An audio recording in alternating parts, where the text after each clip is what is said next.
Okay, good morning friends. चलिए आज हम लोग डिस्कस करेंगे चैप्टर 8 पूरी तरह कंप्लीट करने के बाद। आई होप आपको चैप्टर 8 समझ में आया। बहुत सारे स्टूडेंट्स होमवर्क देते हैं और अच्छा है कि आप सेल चैप्टर को अच्छे से समझे हैं और बिल्कुल आप उस चैप्टर को नोट्स बना के अच्छे से रखेंगे। हालांकि उतना बेहतर नोट्स आपको नहीं मिला जितना बेहतर नोट्स आप ऑफलाइन में बनाते, लेकिन 9 का फर्स्ट चैप्टर जो भी आपको आएगा वो भी काफी इंपॉर्टेंट है, वो आपको जानना है। ठीक है, तो जैसा आप चैप्टर 9 को हम लोग अब शुरू करेंगे और चैप्टर 9 के विषय में आपको मैंने कई बार डिस्कस किया कि चैप्टर बहुत इंपॉर्टेंट है। सबसे पहले आप ये काम करिए, चैप्टर 9 को एक बार पलटिए और देखिए उस चैप्टर में, क्योंकि नाम नहीं लिखा मैं चैप्टर का, बाकी बाद में लिखेंगे थोड़ी देर बाद, पहले एक्सप्लेन करते हैं कुछ बात। बहुत इंपॉर्टेंट चैप्टर है। जैसे आप इलेक्ट्रिसिटी क्लास 6 में पढ़ा, 7 में पढ़ा, 8 में पढ़ा, रेस्ट ऑफ दिस आपने बहुत ऐसे टॉपिक जो तीनों क्लास में आपको पढ़ने को मिला होगा। फूड कंपोनेंट्स से रिलेटेड जो भी मैटर है वो भी आपने 6 में पढ़ा, 7 में पढ़ा, 8 में पढ़ा। चैप्टर 9 से रिलेटेड जो बातें हैं क्लास 6 में आपने, क्लास 6 में आपको याद होगा एक चैप्टर पढ़े होंगे, हाउ ऑर्गेनिज्म रिप्रोड्यूस। ठीक है, उसमें क्या होता है कि आप देखे होंगे कि एक काऊ है, काऊ के सामने क्या है, उसका बछड़ा है, ठीक है, और एक लेडी है, उसके गोद में उसका बेबी है, प्लांट है, उसका दूसरे फॉर्म है। ये सब के सब क्या होता है कि आप उसके फॉर्म को देखते हैं, रिप्रोडक्शन का भी पार्ट है। तो सबसे पहले यहाँ पे मैं एक टॉपिक डिस्कस करना चाहूंगा। अभी हम लोग डिस्कस करेंगे रिप्रोडक्शन इन एनिमल के चैप्टर में डिस्कस करेंगे। ठीक है, अब इसको समझने के पहले अच्छे से इस चैप्टर को जानने के लिए मुझे एक क्लास प्रीवियस वीडियो लेना पड़ेगा। आपको पता है कि मैं लेता हूं 7th में भी बहुत बातें आपको मैं बताया हूं।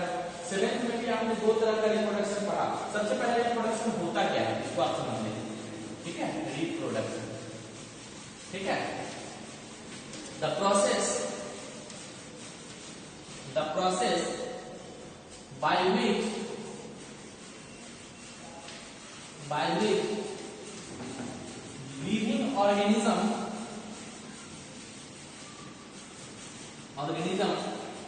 produce as their own kinds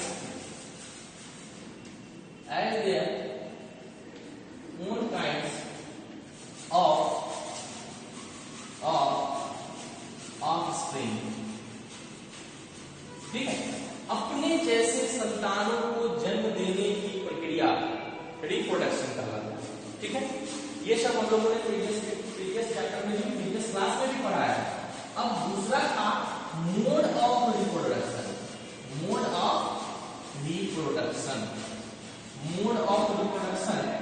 आपको पता होगा ये दो तरह का होता है।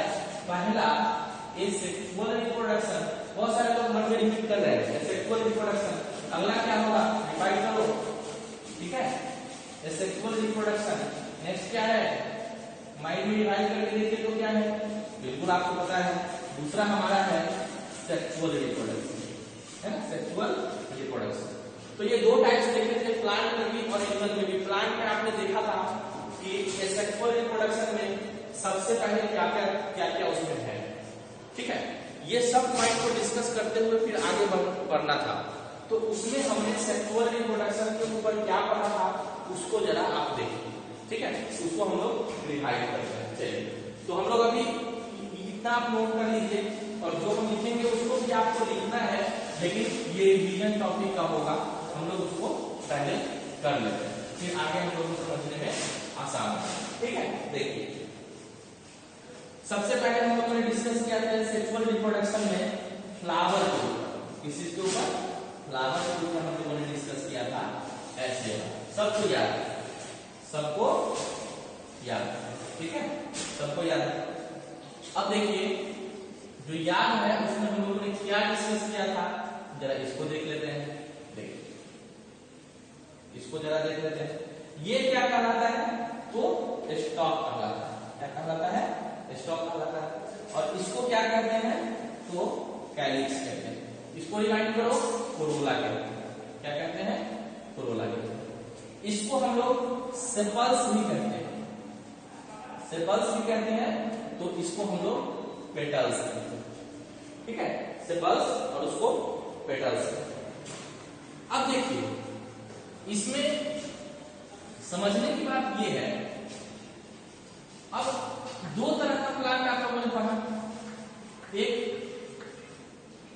यूनिसेक्सुअल और एक बाइसेक्सुअल पढ़े। बाइसेक्सुअल ये फ्लावर बाइसेक्सुअल है।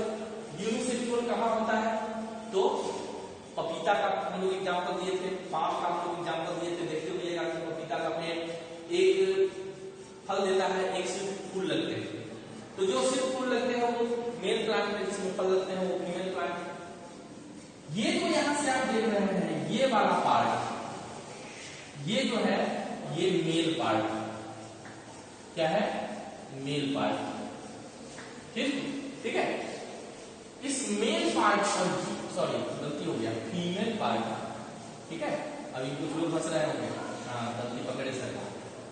ये जो पार्ट है ये male part, male part, clear. चलिए अब इसको हम लोग कहते हैं एंड्रोसियम। क्या कहते हैं, एंड्रोसियम। और इसको हम लोग कहते हैं, उल्टा करते हैं, बिल्कुल उल्टा है ना, इसको हम लोग कहते हैं एंड्रोसियम, इसको कहते हैं एंड्रोसियम, ठीक है। और इसको कहते हैं गाइनोसियम, गाइनोसियम, ठीक है। जिस बुक्स में हम लोगों ने डिस्कस किया था कि जिस बुक्स में इसकी पढ़ाई होती है उसको हम लोग कहेंगे गाइनेकोलॉजी। और ये 7th में आपको नहीं जाना था, बट मैंने आपको बताया था। क्यों बताया था, क्योंकि आपको पता है कि एक में आपको इस वर्ड को आना है और उसकी रिवीजन होना है, तो गाइनेकोलॉजी कहेंगे। और जो पर्सन इसको पढ़ेंगे उसको कहेंगे गाइनेकोलॉजिस्ट, गाइनेकोलॉजिस्ट, यानी कि ये एक डॉक्टर हो जाते हैं। गाइनेकोलॉजिस्ट एक डॉक्टर होते हैं। इधर इसको क्या कहेंगे, एंड्रोलॉजी, एंड्रोलॉजी। और इसको पढ़ने वाले जो स्पेशलिस्ट होंगे उसको कहेंगे एंड्रोलॉजिस्ट, एंड्रोलॉजिस्ट। अब देखिए यहां पे फीमेल गैमीट और यहां पे मेल गैमीट, ठीक है। तो अच्छा अब इसमें देखिए इसका नाम है स्टिग्मा और ये नीचे वाले का नाम है स्टाइल, ठीक है। ये तो हो गया ये पॉलन ग्रेन, और इसका एक और नाम है स्टेमेन, स्टेमेन। और इसका एक और नाम है एंथर, इसका एक और नाम है एंथर। ये भी आप याद रख सकते हैं, ठीक है। उसमें है भी आप फेल और बताए नहीं। तो ये हो गया पॉलन ग्रेन, पॉलन ग्रेन। और ये जो हो गया ये हो गया फिलामेंट, फिलामेंट। अब यहां पे दो चीजें हैं प्लांट में, okay, male gamete, male gamete and female gamete, female gamete. ध्यान रहेगा, ये प्लांट की बातें हो रही है, प्लांट। मेल गैमीट को हम लोग प्लांट में क्या कहेंगे, देखिए मेल गैमीट को हम लोग कहेंगे एंथर, ठीक है। और फीमेल गैमीट को क्या कहेंगे, एग, ठीक है। या इसको हम पॉलन ग्रेन भी कह सकते हैं, पॉलन ग्रेन भी कह सकते हैं। लेकिन यही जब एनिमल में आएगा, एनिमल में जब आएगा, अब प्रीवियस क्लास में जो लोग पढ़े हैं इसी को हम लोग कहेंगे मेल गैमीट को स्पॉन सेल और फीमेल गैमीट को ओवम या ओवा। क्लियर, यहां तक कोई दिक्कत नहीं। अब मेल गैमीट को फीमेल गैमीट तक ट्रांसफर होने की प्रक्रिया को हम कहेंगे पॉलिनेशन। क्या कहेंगे, क्या बोलेंगे, पॉलिनेशन, ठीक है। हम बोलेंगे पॉलिनेशन, ठीक है। ये प्रीवियस बात है। पॉलिनेशन दो तरह का होगा, एक होगा सेल्फ पॉलिनेशन, सेल्फ पॉलिनेशन, और दूसरा होगा क्रॉस पॉलिनेशन, क्रॉस पॉलिनेशन। आपको याद होगा कि मैं सेम चीज बताया था, मैं थोड़ा इसमें स्पीड चल रहा हूं क्योंकि डिवीजन पॉइंट। अब देखिए सेल्फ पॉलिनेशन क्या कहलाएगा, क्रॉस पॉलिनेशन क्या कहलाएगा, इसको जरा क्रॉस समझ लीजिए। Transfer of pollen grain from anther to stigma in a single flower is called self pollination. और अगर पॉलिनेशन का बताना होगा तो सीधे पॉलिनेशन का 3 डेफिनेशन यहां पर बनता है, एक पॉलिनेशन का, एक सेल्फ पॉलिनेशन का, एक क्रॉस पॉलिनेशन का, 3 डेफिनेशन बनते हैं। Transfer of pollen grain from anther to stigma is called pollination. ठीक है, transfer of pollen grain from anther to stigma is called pollination. Self pollination में क्या करना है, transfer of pollen grain from single flower to stigma. एक ही flower के pollen grain जब स्टिग्मा पर आएगा तो ये सेल्फ पॉलिनेशन करता है। और पपीता में जब पॉलिनेशन होता है तो कोई एक तो है नहीं, वो तो अलग अलग है, दो है, वो क्रॉस पॉलिनेशन करता है। तो क्या कहेंगे, transfer of pollen grain from anther to stigma में डिफरेंट प्लांट या डिफरेंट फ्लावर। ठीक है, इसमें और भी कुछ नाम आते हैं तो हम लोग उस वर्ड को बाद में देखेंगे, अभी नहीं देखना है, 8 में उतना नहीं देखना है, 7th की बात है, 8 में उतना नहीं देखना है। लेकिन मैंने दूसरा भी यहाँ वर्ड लिख दिया है एनिमल में, इसी चीज को मैंने यहाँ दोनों वर्ड का यूज करा। एनिमल में मेल गैमेट और फीमेल गैमेट दोनों, एनिमल में जब यानी कुल मिला के हम बता सकते हैं मेल गैमेट और फीमेल गैमेट के मिलने की प्रक्रिया तो हम पॉलिनेशन करते हैं। हालांकि मिलना भी इसको नहीं कहेंगे, फर्टिलाइजेशन क्योंकि ओवरी में होते हैं। यहाँ तक तो पॉलिनेशन हुआ, यहाँ से जर्मिनेशन होकर के ओवरी में आते हैं, यहाँ फर्टिलाइजेशन होता है। तो मेल गैमेट और फीमेल गैमेट के मिलने की प्रक्रिया को हम क्या कहेंगे, फर्टिलाइजेशन कहेंगे। आपको याद रहा होगा, ये भी वर्ड हम आपको बताया नहीं। Okay, fertilisation. फर्टिलाइजेशन भी 2 तरह का होता है, फर्टिलाइजेशन भी 2 तरह के होते हैं। एक को बोलते हैं external fertilization, external fertilization, okay, और दूसरा हमारा हो गया इंटरनल फर्टिलाइजेशन, इंटरनल फर्टिलाइजेशन। अब ये भी आपको याद होगा, एक्सटर्नल फर्टिलाइजेशन में हमने, अब फर्टिलाइजेशन क्या होगा, फर्टिलाइजेशन का अगर डेफिनेशन आपको लिखना हो तो अब इसको हम मिटाते हैं। ठीक है, इसको मिटा के इतना बात पहले से पढ़े तो है। अब फर्टिलाइजेशन पर मेल गैमेट फीमेल गैमेट का नाम हमेशा ध्यान रखिएगा, ये सब चीज यूज में आएंगे। चैप्टर का मैंने नाम अभी तक नहीं लिखा, चैप्टर का नाम है reproduction, reproduction in animal, reproduction in animal. अब फर्टिलाइजेशन को समझते हैं, फर्टिलाइजेशन क्या होगा। ठीक है, फर्टिलाइजेशन कहलाएगा, डेफिनेशन होगा फर्टिलाइजेशन का, क्योंकि पॉलिनेशन आपने स्टूडेंट्स को पढ़ा, फर्टिलाइजेशन के बारे में तो नहीं पढ़ना है। Fusion of male and female gamete, male and female gamete is called fertilization, ठीक है। फ्यूजन ऑफ मतलब मिलना, कॉम्बिनेशन भी कर सकते हैं। अब ये फर्टिलाइजेशन अगर देखा जाए टाइप्स ऑफ फर्टिलाइजेशन, तो टाइप ऑफ फर्टिलाइजेशन हमारा, ठीक है, टाइप ऑफ फर्टिलाइजेशन हमारा 2 तरह का होगा, इंटरनल फर्टिलाइजेशन, तो इंटरनल फर्टिलाइजेशन का डेफिनेशन क्या है, the process by which, definition यहां से, द प्रोसेस लिखते जाएंगे आप लोग, the process by which male and female gamete, male and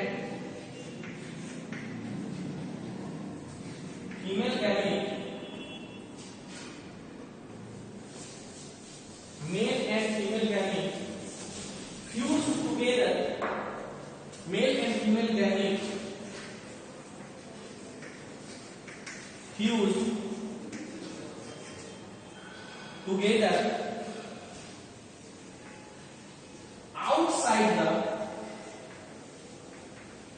outside the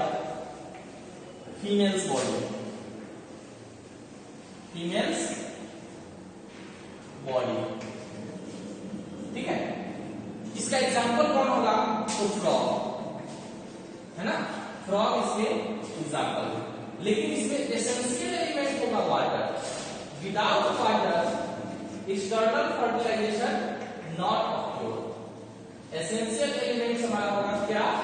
तो वाटर। ठीक है, ये एक्सटर्नल फर्टिलाइजेशन के बारे में आप लोगों ने समझा। अब हम लोग देखते हैं इंटरनल फर्टिलाइजेशन के बारे में। इंटरनल फर्टिलाइजेशन का पहले डेफिनेशन क्लियर कर लेते हैं, फिर एक्सटर्नल फर्टिलाइजेशन के ऊपर एक और पॉइंट डिस्कस करेंगे। उसके बाद इस वीडियो को यहीं पे फिनिश करेंगे, फिर अगले वीडियो में हम लोग नेक्स्ट बात की डिस्कस करेंगे।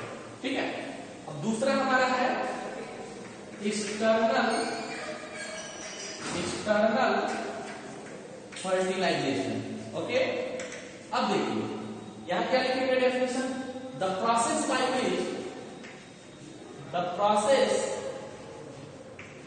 By which male and female gamete, आप यहां पे स्पर्म सेल और एग सेल भी लिख सकते हैं। Male and female gamete fused together inside the female's body, inside the female's body. This is called internal fertilization. ठीक है, इसके एग्जाम्पल अगर देखा जाए तो काउ, वुमेन, इंटरनल फर्टिलाइजेशन के मैमेलियंस जो भी हैं वो इंटरनल फर्टिलाइजेशन के ग्रुप में आते हैं। ठीक है, अब यहाँ पे एक और चीज आपको समझना है कि दो तरह के ऑर्गेनिज्म होते हैं। एक होता है ओविपायरस और दूसरा होता है विविपायरस। देखिए, ओविपायरस कहने का मतलब एग लेइंग ऑर्गेनिज्म, जो भी ऑर्गेनिज्म अंडे देंगे, अंडे से बच्चों का जन्म होगा, उसको हम लोग ओविपोरस कहेंगे। ठीक है, और जो बच्चों को जन्म देंगे, चाइल्ड बर्थ, वो हमारा विविपोरस कहलाएगा। जैसे इसमें हेन को ले लीजिए और इसमें काऊ को ले लीजिए। ओविपोरस और विविपोरस आपको समझ में आ गया। ये पॉइंट हमें आज के जो वीडियो है, आज के प्रॉपर इस चैप्टर में हमको समझना है। इसके बाद एक और प्रोसेस समझ लीजिए, जो इंटरनल फर्टिलाइजेशन, हम एक्सटर्नल फर्टिलाइजेशन हम लोग देखे हैं, उसी के आधार पर, बट आज छोड़ दीजिए, नेक्स्ट वीडियो में हम लोग वहीं से स्टार्ट करेंगे। वो पॉइंट होगा हमारा मेटामॉर्फोसिस क्या होता है। मेटामॉर्फोसिस के ऊपर हम लोग नेक्स्ट वीडियो से डिस्कस करेंगे, और इसको आप नोट करते जाइए, सेम नोट्स बनाते जाइए। क्लास के लिए इतना ही प्रॉपर, नेक्स्ट वीडियो में फिर हम लोग मिलेंगे। Okay, thank you, good bye.